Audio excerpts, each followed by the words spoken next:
Hello and welcome to the weekly wrap-up. I'm Louise and this is Leon. Coming up this week, we've got a look at Dying Light's huge new DLC. We find out what's going on with Destiny's future plans, or lack of them. But first, Star Wars BattleFront revealed his update and DLC plans for 2016.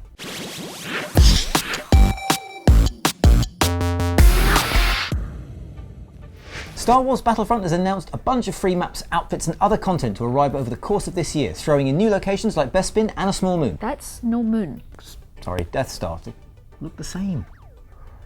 We've already had the Battle of Jakku as a free update, but now EA has added another freebie, a Tatooine survival map called Raider Camp that supports the Blast, Droid Run, Drop Zone, Hero Hunt and Hero vs Villains modes. There's also Hoth outfits for Luke Skywalker and Han Solo, and new private matches for when you don't want to play random nerf herders. And it's just the start of the free stuff. February will add a new Hoth map to support larger game modes and a new survival mission. There's also a new Endor map coming in March and a fresh Tatooine survival map, all free. And if you have the season pass, then there's more paid stuff with new maps in Jabba the Hutt's palace and Sullust coming in March. Summer will add Bespin and autumn/fall will bring the Death Star.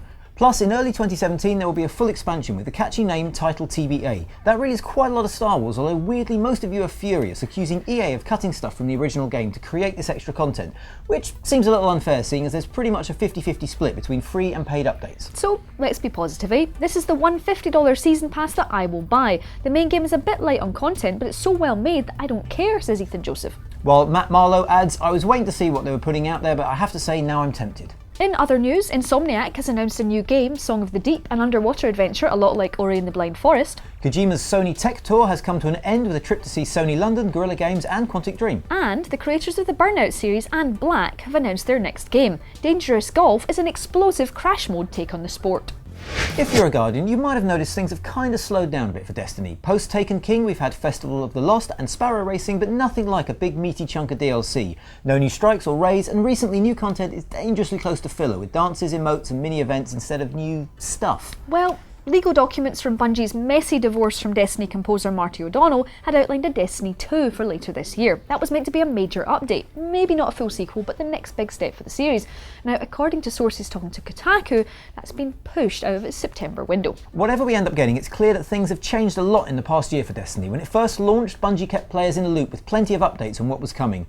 Now things seem a little more ad hoc, suggesting plans are changing, with the smaller, less impactful DLC acting as a stopgap while the larger plan is revised. And there could be some bigger changes ahead, with Bungie getting a new boss as Pete Parsons steps up to the CEO chair.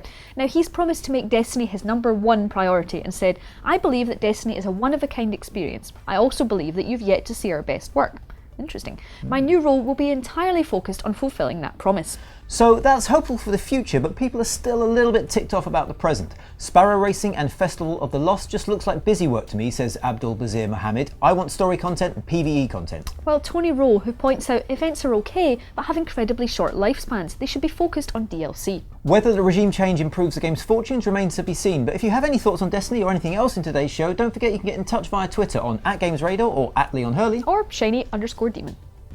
If there's anything that gets you and us riled up, it's bad season passes. Don't mention Batman. But Dying Light developers Techland doesn't just seem to be breaking the mold with its The Following DLC, but rather smashing it repeatedly around the head with an axe until its brains are ribbons and there's gore everywhere. Yes. Well, what I think you mean is that the upcoming expansion for Dying Light looks pretty glorious. Glorious.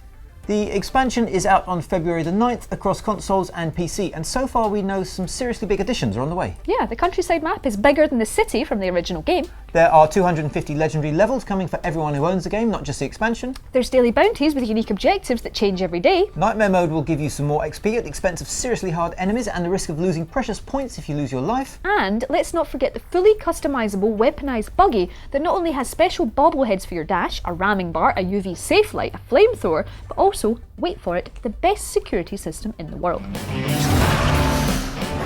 There's also the small matter of co-op and all kinds of new weapons. It's exactly a year since the original game came out, but it definitely sounds like you are ready to take on more zombies. This makes me want to go back to it, says Chow Dahina on Facebook. Well, Dusan Bakurik says, release it already, and Betty N. Albert Perez echoes our thoughts, saying Dying Light is one of the few games pretty much packed with content for its price.